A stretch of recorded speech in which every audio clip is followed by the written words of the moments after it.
Bom dia, pessoal. Estou aqui mais uma vez para conversar com vocês, agora trazendo uma nova possibilidade para quem trabalha na atenção básica. A gente vai começar um ciclo de conversas sobre a saúde que conversa com a educação e a educação que conversa com a saúde. Por isso, o título da minha fala de hoje é Saúde e Educação, parceria necessária na escola, parte 1, porque na verdade ainda vai ter a parte 2, parte 3. A gente vai conversar um pouco sobre esse diálogo que é tão importante e que tem tantas possibilidades quando ele acontece. E inclusive já aproveito para sugerir para vocês que mandem aqui para o Telesaúde sugestões de temas que vocês queiram trabalhar dentro dessa interface saúde e educação, para que a gente possa também estar incluindo para vocês.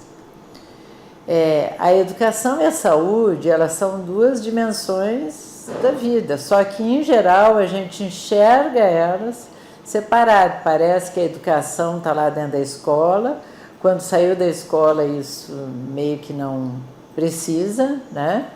E a saúde, por sua vez, ela é lá do centro de saúde dos profissionais da saúde. E, na verdade, não é assim que as coisas acontecem. No dia a dia da vida das pessoas, essas duas dimensões da vida humana, elas têm um papel que é muito maior, muito mais importante e abrangente do que essa mera redução que é feita de ambos, né? Quando a gente fala em saúde, a gente pode trazer aqui dois aspectos que são bastante conhecidos de todos. O primeiro é a Constituição Brasileira, que lá no artigo 196 define o que é saúde. E é importante a gente ler. Eu já trabalhei em outros momentos com vocês, com esse olhar, essa definição de saúde que está lá na Constituição e que, portanto, é aquilo que se presume que todo cidadão brasileiro tem direito, mas que principalmente traz uma dimensão bastante diferente daquilo que a gente está acostumado. A Constituição diz o seguinte, que a saúde é direito de todos e dever do Estado, quer dizer, todos nós somos responsáveis pela saúde nossa e dos demais. Quando eu jogo lixo na rua, quando eu deixo um criadouro de mosquito lá na área externa da minha casa, quando eu permito que um filho meu tenha acesso só a alimentos não saudáveis, na verdade, eu estou deixando de cumprir, ou mesmo quando eu fumo, quando eu não faço atividade física, e por aí se vai, é um pedaço da saúde que é responsabilidade do cidadão. A saúde não é só responsabilidade nem do Estado, nem do poder público e nem da unidade de saúde ou do profissional de saúde. Muito pelo contrário, pessoas que cuidam muito bem da sua saúde conseguem fazer isso de uma forma muito melhor. Então, continuando, é direito de todos e é claro que é dever do Estado, claro que é preciso que o poder público garanta uma saúde ou possibilidades de atenção à saúde para aqueles que precisam, né? Só que nesse momento o que a gente vê muito é uma preocupação do poder público não com a saúde, sim com a doença, né? Garantido mediante políticas sociais e econômicas que visem a redução do risco de doenças, quer dizer, olhando não para a cura da doença, mas para a redução do risco de ter essas doenças e outros agravos, e ao acesso universal e igualitário às ações e serviços para sua promoção, proteção e recuperação, quer dizer, todos os indivíduos, todos os brasileiros têm direito a ter um acesso qualificado ao serviço de saúde para todos os serviços que lá acontecem, desde a promoção da saúde, a prevenção de doenças, o tratamento e a recuperação, a reabilitação. Isso tudo é direito de todos, porque a saúde, segundo o SUS, ela é universal, que é do que trata a Lei 8080, né? Que no seu artigo 2º, parágrafo 3º, diz que a saúde tem como fatores determinantes e condicionantes, dentre outros, a alimentação, o saneamento básico, meio ambiente, trabalho, renda, educação, transporte, lazer e acesso a bens e serviços sociais. Vocês vejam que sequer está falando ali que a saúde, que o que determina a saúde são vírus e bactérias. Esse é o pedaço menos numérico do ponto de vista da saúde. O que tira a saúde das pessoas são essas questões que estão ligadas a comportamentos e ao cotidiano delas, né? E por isso que lá em cima fala que a saúde é direito de todos, mas também é dever de todos, né? Cuidar da saúde é um dever de todos nós, né? E continuando, os níveis de saúde da população expressam a organização social e econômica do país. Quanto mais desenvolvido o país, mais ele reflete uma situação onde a saúde e a educação são prioridades. Como no Brasil, de fato, não são prioridade nem a saúde e a educação, há um grande comprometimento do ponto de vista da qualidade de vida das pessoas, porque esse é o reflexo, né? Bom, ainda continuando sobre a saúde, a gente pode dizer, primeiro, que saúde é produto das relações com o meio ambiente físico, social e cultural. As relações que eu tenho, os vizinhos que eu tenho, a cultura que eu tenho, aquilo que eu estabeleço no cotidiano, no meu dia a dia, acaba tendo como reflexo a saúde. Por exemplo, se eu sou de uma família que todos os finais de semana as pessoas começam a beber e a comer no sábado de manhã e param no domingo à noite, provavelmente neste grupo de pessoas há um contingente grande de pessoas que são obesas e que são hipertensas e pouco saudáveis, porque esse comportamento é um comportamento que leva a uma perda do ponto de vista da saúde. Não é o único, são vários, a gente está vendo ali, mas isso acaba comprometendo a saúde. Uma outra questão é que a saúde materializa a forma como nascem, vivem e morrem os indivíduos. Para eu ter uma ideia da saúde da pessoa, basta eu saber como é que foi a trajetória, ou como é que está sendo a trajetória de vida dela.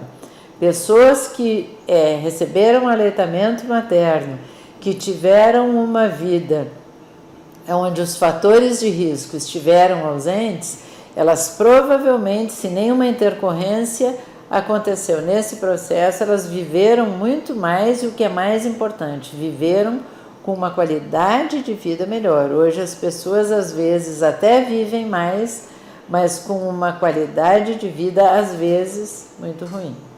O terceiro elemento que a gente pode falar é que a saúde inclui elementos que são biológicos, políticos e sociais. Quando eu estou falando na saúde, eu estou falando em questões que são inerentes ao indivíduo e que tem a ver com a biologia dele, com as possibilidades que ele tem de estar mais longe de vírus, bactérias e outros agentes causadores de doenças, mas tem a ver com questões que são políticas, da política da saúde e do acesso à saúde, da política da educação, da política do emprego, da política agrária, de todos os tipos de políticas que de alguma forma acabam interferindo na vida dos indivíduos. E elementos sociais. A gente é aquilo que a gente faz historicamente a partir do grupo do qual onde a gente interage, né, e vive. Um outro elemento com relação à saúde diz que a saúde implica em autocuidado e ações de intervenção, que é o que eu falei para vocês. A saúde, ela não é só responsabilidade de um ente externo, do médico, do enfermeiro, do nutricionista, do psicólogo ou do centro de saúde. Ela também é produto daquilo que eu faço com a minha vida. se eu faço atividade física, se eu fumo, se eu bebo, se eu sou estressado, se eu vou regularmente ao médico, se eu faço, enfim, quais são as medidas, qual é a alimentação que eu consumo com regularidade. Isso é que vai determinar em grande parte a saúde das pessoas. E também implica em ações de intervenção, quer dizer, em quantos momentos do meu dia a dia no ano eu vou a um serviço médico, independente de eu ter ou não um problema de saúde, para ver se está tudo bem. O que faz com que a gente interfira sobre a doença é chegar o mais rápido possível nela. Mas eu não estou doente, não está doendo nada, para que eu vou lá? Exatamente para continuar não doente e não doendo nada. Até porque tem um enorme conjunto de doenças que são silenciosas. As cardiovasculares são um exemplo. A hipertensão não coça, não dá bolinha no corpo e não dói. Às vezes a própria glicemia aumentada não faz isso. Colesterol elevado, então assim, é preciso ir lá para ver. Então é preciso com regularidade a gente fazer isso. E por fim, a saúde tem uma forte correlação com a educação, sem dúvida. E aí a gente volta ao início da minha fala. Saúde e educação, elas têm que se conversar. Por quê? Porque o que se sabe, o que se observa é quanto mais a pessoa tem informação a respeito de como lidar com a sua vida, sua saúde, seu cotidiano, melhor ela tem em termos de qualidade na sua saúde. E isso envolve educação. E aqui nós estamos falando em educação que não é necessariamente só a educação na escola. A educação informal, ela tem um papel enorme. A informação que chega na pessoa para que ela consiga viver melhor. Então, nessa perspectiva, saúde é uma construção social protagonizada por diversidade de sujeitos e instituições. O que quer dizer isso?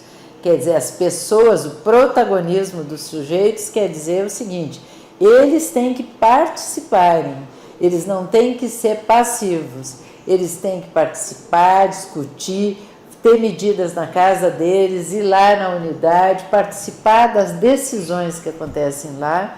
E aí isso se chama empoderamento ou empowerment, né?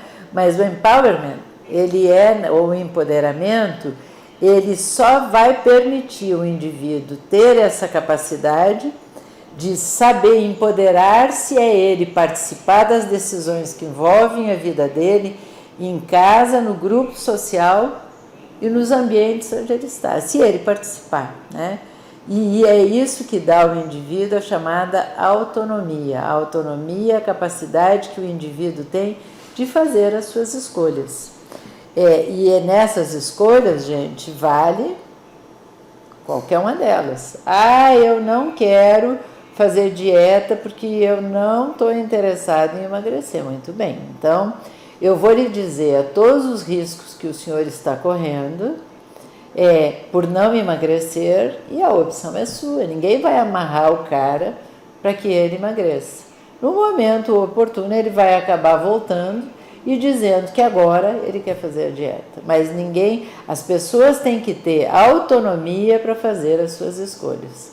Mas a gente tem a obrigação, como profissional de saúde e da educação, de dar todas as informações capazes de permitir que essa pessoa faça a melhor escolha possível. E a segunda questão é o protagonismo das instituições, quer dizer, a unidade de saúde, a escola, a gestão da alimentação escolar, a estratégia de saúde da família. Todo mundo tem que participar desse processo. Quando é saúde, quando é educação, todo mundo tem que conversar. Porque quando a gente faz a nossa atividade isolado, a gente tem um impacto. Quando a gente junta várias atividades e faz um somatório, esse impacto é muito maior. Então, o que diz lá na escola, nos parâmetros curriculares nacionais, que é o que define o que a escola tem que fazer? Diz que interferir sobre o processo saúde e doença está ao alcance de todos e não é uma tarefa a ser delegada, deixando ao cidadão ou à sociedade, ao poder público ou ao profissional de saúde a sua resolução. Todo mundo tem que participar. É isso que diz e é isso que eu comentei antes com vocês. Saúde é direito de todos e todos têm que fazer a sua parte. Eu tenho que cuidar, eu tenho que proteger, eu tenho que cuidar de mim, eu tenho que cuidar de quem está em volta de mim. E o serviço de saúde, a escola e o setor de educação têm que fazer a mesma coisa. E o que é então essa educação? A educação é uma condição necessária e indispensável para o indivíduo ter cidadania. Seja a educação formal ou informal, evidentemente que muito mais até a formal, que é aquela que permite ao indivíduo ler e, ao ler, elaborar criticamente o que ele acha daquela leitura e, a partir dali, fazer as suas escolhas. O indivíduo que não consegue fazer isso, ele não é um cidadão, ele é um cidadão pela metade. E a cidadania é a possibilidade de garantia de direitos sociais, econômicos, jurídicos, políticos e culturais de um indivíduo. E não há como pensar que um indivíduo tem essa garantia aí, por exemplo, se ele não sabe ler. Por exemplo, se ele não está informado com relação a que medidas ele tem que tomar na vida dele para ele ter mais saúde e viver mais. As pessoas não têm essa informação, é preciso que fique bem claro para o pessoal que trabalha na atenção básica. Aquilo que é muito corriqueiro para alguns profissionais com relação a alguns aspectos da vida é completamente desconhecido pela população em geral, porque eles não têm acesso. Onde que eles vão ter acesso? Na escola, no grupo, nos diversos grupos, né, de informação e nas unidades de saúde de todas as naturezas. E se a unidade não fizer esse papel, ele realmente não vai ter como ter. É na TV, a TV não dá esse tipo de informação, vocês sabem disso. A TV dá outro tipo de informação, ela mostra a bebida alcoólica, ela mostra o refrigerante que não tem valor nenhum, ela mostra os alimentos que não são comida de verdade. Esse é o papel da mídia. A mídia, ela tem um papel perverso do ponto de vista de cidadania e de autonomia e empoderamento dos indivíduos. Educação é uma estratégia para a conquista dos direitos de cidadania e a escola é local onde esse subsídio para uma vida saudável acontece de uma forma muito forte. A escola é um ambiente onde o autoconhecimento aparece. Então é preciso que se use essa possibilidade de desenvolver o autoconhecimento de todo aquele indivíduo que está na escola. A escola é o espaço favorável às mudanças. Poucos locais no dia a dia da vida da gente são capazes de provocar tantas mudanças quanto a escola, porque a escola é o lugar onde o indivíduo vai aberto ao conhecimento, então ele está aberto à mudança. A escola é parte do meio social onde o jovem, mesmo o adulto, vive. Educar é um processo por meio do qual criam-se formas de perceber a realidade, pensar intelectualmente sobre o que nos cerca, conceber novas alternativas de interferir na realidade e ainda relacionar-se emocionalmente com os fatos da vida. Educar, e olha aquela figurinha, gente, não é uma simples jogada de conhecimento sem nenhum senso crítico e sem nenhuma discussão. A gente deve fugir dessa educação bancária. E quando nós estamos falando em educar, de novo eu insisto com vocês, lá no centro de saúde é trabalhado, ou deve ser trabalhada a educação. Quando eu reúno um grupo de portadores de diabetes ou de mães que estão levando seus filhos para a primeira vacina, eu estou num processo educativo onde não basta despejar informação. A educação, ela é um processo de troca, né? Onde eu falo e eu escuto, né? E é por isso que, na verdade, na educação, nesse processo Educação em Saúde, tem um modelo que é tradicional, que é esse que onde eu sou o dono do saber e eu jogo tudo e as pessoas engolem e elas não engolem, a verdade é essa. E existe um outro modelo que é o chamado modelo dialógico, que é onde eu troco informação e onde todo mundo participa e acaba sendo muito mais rico. Então é mais ou menos assim, ó. O técnico explica para as mães a necessidade de ferver a mamadeira e o leite antes de oferecer ao bebê. As mães assimilam a lição, repetem o procedimento em casa. Na hora de deslocar-se de ônibus para levar a criança para a creche, colocam a mamadeira esterilizada que aprendeu lá em cima numa sacola junto com sapato, dinheiro de passagem e outros utensílios. Adiantou alguma coisa? Não. Porque se esqueceu de mostrar para essa mãe o básico, que não adianta manter limpo e higienizado aquele produto se o ambiente onde aquele utensílio vai ser utilizado também não estiver limpo. É mais ou menos que nem esterilizar uma mamadeira e depois colocar dentro dela uma água não tratada, por exemplo. É a mesma coisa, né?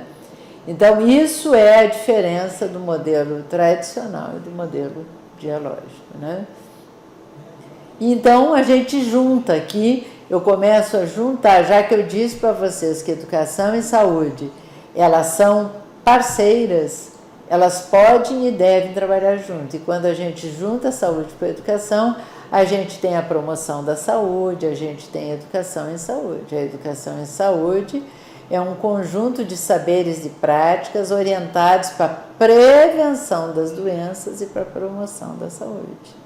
É um recurso por meio do qual o conhecimento cientificamente produzido no campo da saúde, intermediado por profissionais da saúde e educação, atinge a vida cotidiana das pessoas. Quer dizer, eu tenho de um lado um ou vários profissionais da saúde e eu tenho um grupo de pessoas, e esse grupo ele faz uma malha, uma rede de troca de conhecimentos. E esse processo onde o profissional de saúde coloca o conhecimento técnico para ajustar, para corrigir, para sugerir como pode ser feito, junto com o conhecimento popular que essas pessoas têm, é que vai fazer a diferença. Nenhum dos conhecimentos é melhor ou pior do que o outro. Então, a educação em saúde compreende quaisquer combinações de experiências de aprendizagem, delineadas com vistas a facilitar ações voluntárias que levem à saúde. Isso serve para um folheto informativo, para um processo de comunicação que eu vou fazer na unidade, serve em qualquer atividade de prevenção ou mesmo de autocuidado. Qualquer atividade que envolva uma experiência, que essa experiência envolva de alguma forma uma mudança de comportamento que vai qualificar a condição de saúde das pessoas, é educação em saúde. A educação em saúde abrange toda a população, ela não é só feita para gestante, para adolescente, para criança menor de não sei que idade, não. Ela é para toda a população no contexto do seu cotidiano e não apenas para aquelas pessoas que estão em risco de adoecer. Então, a educação em saúde ela pode ser feita na escola, no local de trabalho, num ambiente clínico, no consultório, na comunidade.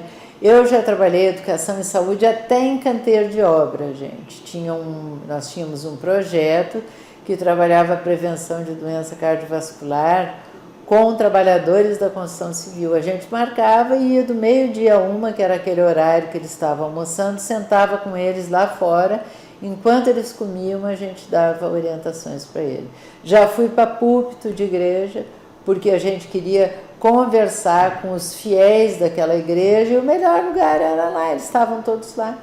A gente pedia autorização e na hora daquela fala a gente ia lá pedir um espaço para a pessoa que estava conduzindo e falava. Porque é assim, qualquer local onde pessoas se reúnem e a gente puder dar o recado, esse lugar é um lugar para fazer educação em saúde.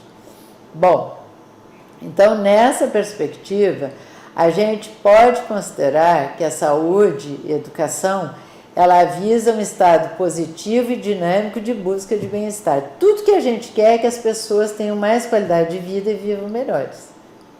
E nessa perspectiva, aquilo que às vezes temporariamente me deixa melhor não é o melhor, que é, por exemplo, a bebida. Mas eu só bebo em fim de semana. Mas se eu bebo no final de semana um engradado de cerveja, provavelmente durante a semana, mesmo que eu não beba, eu estou trazendo reflexo para a semana inteira daquilo que a bebida alcoólica trouxe para o meu organismo. E nessa perspectiva, né, a gente então tem que considerar que nós estamos então trabalhando o bem-estar, não só na ausência de doenças, que aqui nós estamos olhando o corpo físico e o mental. Isso é um aspecto da saúde? Claro que é. Tem que ser trabalhado? Tem que ser trabalhado. Mas também tem um aspecto que é ambiental. E o ambiente, gente, tem a ver com clima, tem a ver com qualidade da água, tem a ver com lixo, tem a ver com toda uma condição de ajuste do meio ambiente em relação a mim e eu em relação ao meio ambiente, do qual nós também somos responsáveis. As doenças estão aí. E uma parte delas, inclusive, relacionadas a esse aspecto. Tem a ver com a parte pessoal e emocional, que é a autorrealização, tanto pessoal quanto afetiva, das pessoas, né, que estão fazendo esse diálogo conosco. Quer dizer, as pessoas têm que descobrir formas de viver melhor, de serem felizes, e como que isso se relaciona com o conhecimento que elas têm. E tem um aspecto que é socioecológico, que é a ideia da igualdade das pessoas, da mesma função que eu tenho de cuidar da minha saúde. Quando eu estou perante um grupo, eu tenho obrigação de cuidar também, de orientar com relação à saúde dessas pessoas, independente de eu estar lá na minha unidade de saúde ou na minha escola. Eu tenho uma amiga que tem uma condição que leva a doença e não a saúde em relação aos filhos dela. Eu posso conversar com ela, né? E tem a ver a ecologia e a questão da preservação com a natureza. Quer dizer, cada um de nós tem a ver com aquilo que acontece aqui fora. Quando eu jogo o lixo pela janela do carro, quando eu lavo a calçada da minha casa com mangueira e jogo fora um monte de água que poderia estar sendo usado, né, por outras pessoas, eu estou, na verdade, dentre outras tantas coisas, fazendo algo muito prejudicial à saúde do coletivo, porque a água vai faltar. Então, nessa perspectiva, a educação em saúde ela tem a ver com a humanização das práticas de saúde por meio do estabelecimento de vínculo entre os profissionais e a população. A educação em saúde faz muito isso, ela é muito bonita e muito eficaz nessas relações que vão se dando nos grupos sociais. Ela democratiza o conhecimento do processo de saúde e doença. As pessoas têm que entender por que a pressão sobe, por que a glicemia sobe, por que o colesterol sobe e depois não desce, por que eu engordei mesmo achando que eu como digamos, de uma forma saudável. Às vezes não é assim, né? Com educação e saúde tem a ver com o desenvolvimento da cidadania, levando a população a reconhecer a saúde como direito, quer dizer, na medida que as pessoas se apropriam de um conhecimento que faz elas viver melhor, eu estou fortalecendo a ideia de autonomia dos indivíduos que podem fazer as suas escolhas e evidentemente, de cidadania. E na escola? Na escola, esse processo se dá do mesmo jeito. Eu posso, ao invés de estar dentro da unidade de saúde, eu posso estar lá na escola. A estratégia de saúde da família tem que fazer isso. O PSE tem que fazer isso, né? E tantas outras medidas onde a unidade de saúde do território e as escolas e os CMEs daquele território, eles têm que ser parceiros, né? O professor tem que estar aberto a essa relação com a unidade de saúde, a formação tanto do profissional de saúde quanto da escola deve visar mostrar esses aspectos que eu estou colocando para vocês, mas aspectos onde o Paulo Freire define muito bem. Saiam da teoria e comecem a discutir a partir daquilo que está acontecendo lá, e na realidade social de cada grupo. E partam sempre de uma questão geradora de algo que está acontecendo lá.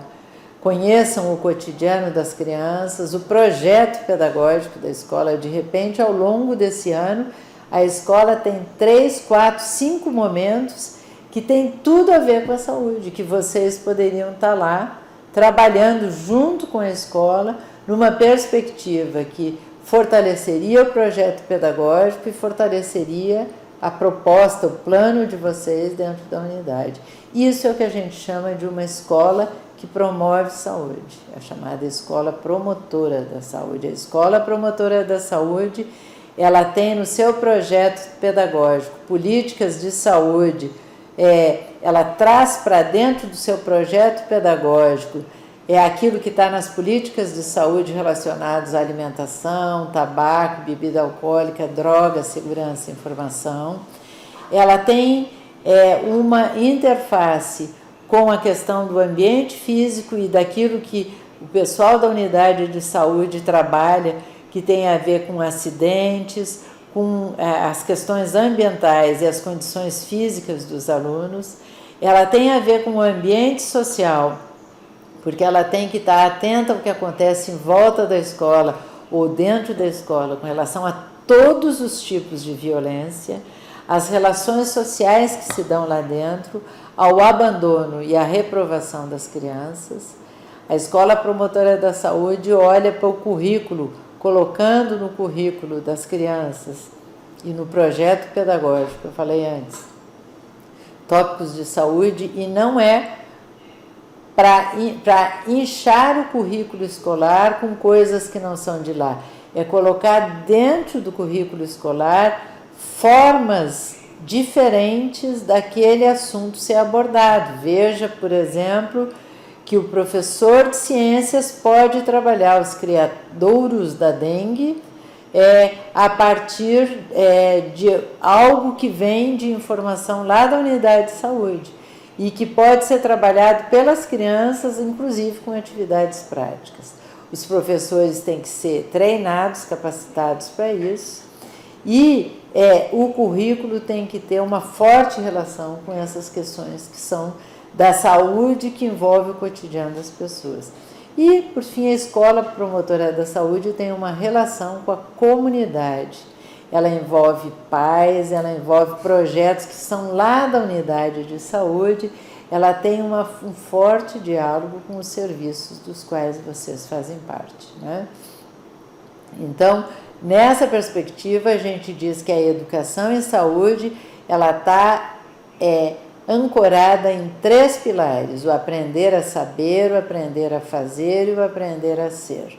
O aprender a saber, porque os indivíduos têm que construir novos conhecimentos e desenvolver novas perspectivas. O aprender a fazer, porque os indivíduos não só devem ter o conhecimento teórico, mas também eles devem ter novas habilidades para aprender a lidar com esses seus problemas a partir de novas possibilidades de tomada de decisão, fazendo isso na sua vida e na vida daquelas pessoas que estão em volta deles. E aprender a ser, quer dizer, aprender a ser diferente, a ter novos valores, novas atitudes, novos pensamentos e novos sentimentos. Se uma atividade de vocês dentro da escola for capaz de promover nos alunos uma mudança para parar de jogar lixo na rua e passar a jogar lixo no lixo, para parar de desperdiçar aquilo que é comestível e parar de jogar alimento comestível no lixo, vocês já estão fazendo muito em relação a esse aprender a ser, né? Aqui eu estou colocando alguns exemplos do que a gente tem feito dentro de escola. A gente vai lá, pesa, mede, dosa sódio na urina para ver a questão da prevenção da hipertensão, trabalha junto com alunos, trabalha junto com professores, a gente faz painéis mostrando, né, para as crianças e trabalhando com eles juntos a questão da prevenção de doenças a partir de várias possibilidades, sempre vinculados ao que eles estão trabalhando na escola, né? Esse aqui é um outro exemplo de coisas que nós fizemos. A gente trabalha com as crianças, e eu estou dando aqui um exemplo, no mês do folclore, que é o mês de agosto, nós trabalhamos num espaço aqui em Goiânia, dentro da lógica do projeto pedagógico deles, que dizia que durante o mês de agosto, tudo que acontecesse lá seria feito a partir do folclore. O que a gente fez? A gente trabalhou com as crianças a ideia do alimento regional, e regional aqui em Goiás, regional é a mandioca, que tem muito a ver com o folclore, e aí nisso os professores trabalharam a lenda da mandioca, a produção de mandioca, o cultivo da mandioca, as possibilidades que a mandioca tem de se transformar em polvilho, em farinha, em tapioca, em pão de queijo, enfim, numa série de possibilidades. Isso virou uma oficina de arte culinária, onde a gente trabalhou doce de manga, biscoito de jatobá e peta. A gente também trabalhou, num outro momento, alimentos funcionais, e que é a ideia do alimento que promove saúde e não doença. E nessa oficina foi feita uma salada de frutas tropical, uma sopa arco-íris, que é uma sopa com vários tipos de verduras, e um refresco de erva cidreira, utilizando toda a lógica daquilo que está lá disponível na vida das pessoas.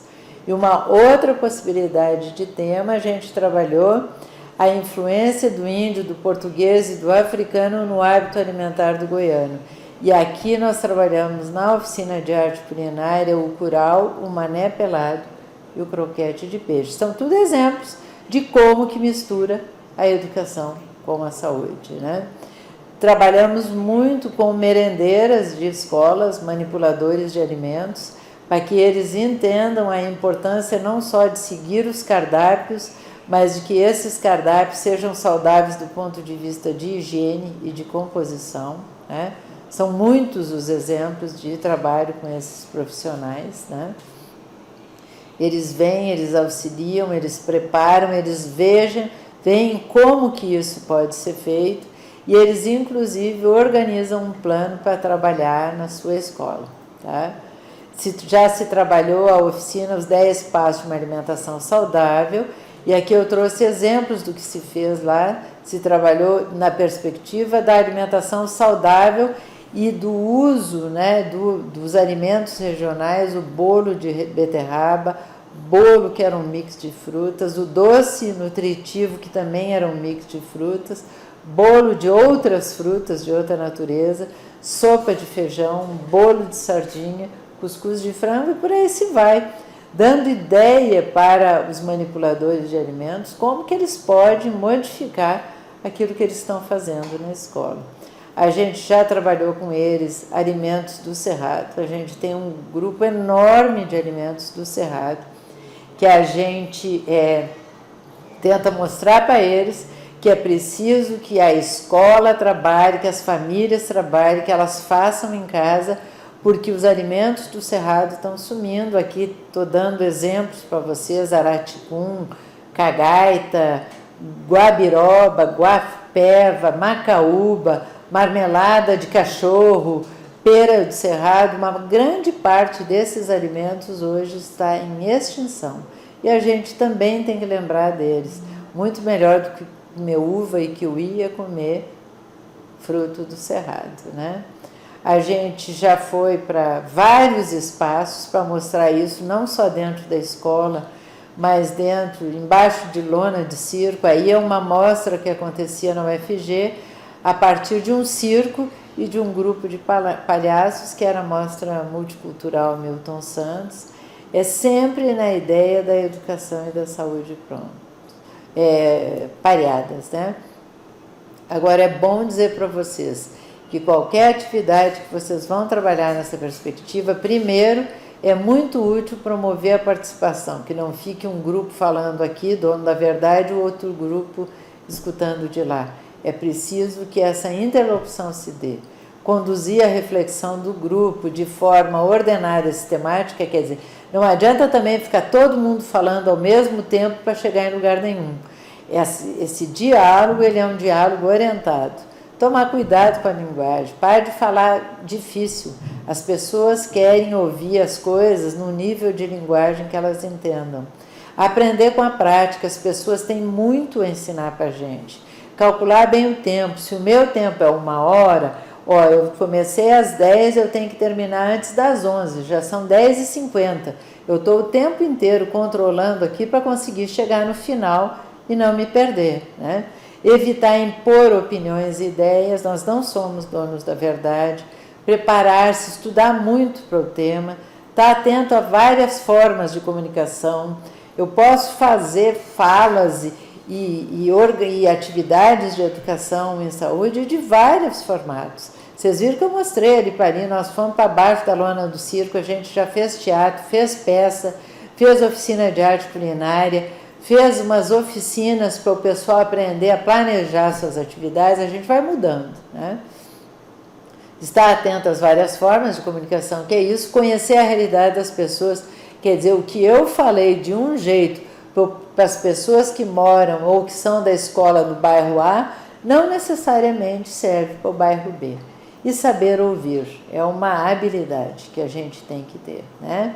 Além disso, usar recursos visuais, porque eles ajudam muito. E não é só usar uma apresentação, eu não tenho um projetor multimídia, não tem nenhum problema. Utilize outra forma. Vocês viram ali que a gente usou painel, usou cartolina, usou roda de conversa, não importa o meio. Reunir-se em grupos pequenos, utilizar métodos de ensino que auxiliam as pessoas a entenderem ideias novas, usar símbolos para introduzir novos conceitos e incentivar a realização sempre de uma atividade prática, né? E estou finalizando, fechando com o Paulo Freire, que é um mestre, foi um mestre, né, e deixou muitas coisas escritas para a gente aprender com ele, e ele diz exatamente o que eu tentei passar aqui para vocês, que ensinar não é transferir conhecimentos e conteúdos que eu falo e o outro ouve. Nem formar é a ação pela qual um sujeito criador dá forma, estilo, e o outro está acomodado ouvindo. Quem ensina aprende ao ensinar e quem aprende ensina ao aprender. É assim que a gente faz, é um diálogo. Aqui tem um material, né, um caderno de educação popular em saúde. Como a aula fica gravada, vocês podem depois entrar aqui e ver, são 2 materiais muito interessantes para mostrar essa lógica desse diálogo que eu falei para vocês. Era isso que eu tinha para passar para vocês hoje. Eu vi que está aqui o Cláudio de Jataí e o William de Goiânia. Bom dia para vocês. Se vocês tiverem alguma pergunta para fazer para mim, eu estou à disposição de vocês.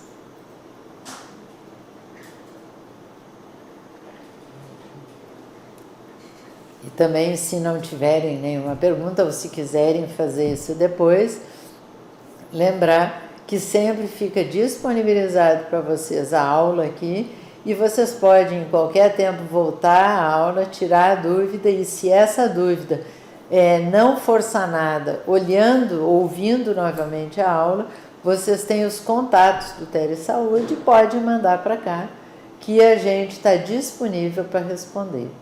Com esse assunto, como eu falei para vocês, em outros momentos a gente vai voltar a trabalhar essa interface da saúde e educação, e se vocês têm interesse em algum tema específico dessa interface, vocês também mandem aqui para o Telesaúde, que a gente está disponível para atender vocês.